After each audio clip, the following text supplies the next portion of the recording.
After the delay that we now know about to the deal between Israel and Hamas, Qatar has just announced that the truce between the two warring parties begins at 7 a.m. local time, and about 10-11 hours later, the first batch of Israeli hostages will be released to probably the Red Cross in the Gaza Strip, after which Israel will also release Palestinians, both women and people under the age of 19, that are currently in Israeli prisons. Now, unlike what we knew before today's announcements by Qatar, which is a main mediator in this conflict and truce deal, it looks like the release of Israeli hostages will take place in basically 4 batches along the truce, the 4-day-long truce. That's what the Qataris and Israeli Defense Ministry have just said basically over the last few minutes.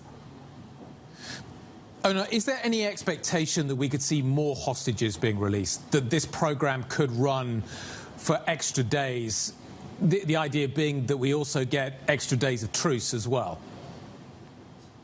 Well, that idea has already been built into the current truce agreement. Yep. So if after the release of 50 Israeli hostages, Hamas decides to release or agrees to releasing more, for 10 hostages, it gets another day of extension to the truce. So that idea is also already there, and obviously it was one of the main driving forces when Qatar and others mediated this deal, because they're hoping to basically create some time for diplomacy to work, right?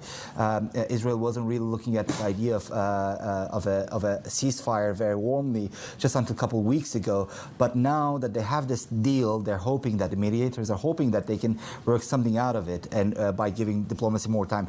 Now, as things stand now, that the chances for that kind of longer-term cessation of hostilities looks a bit slim, but that's what the mediators are definitely hoping for. And yes, the key to that would be for Hamas to release more hostages every day and get an extension, and that gives more time to diplomats and mediators to basically work something out for the longer term.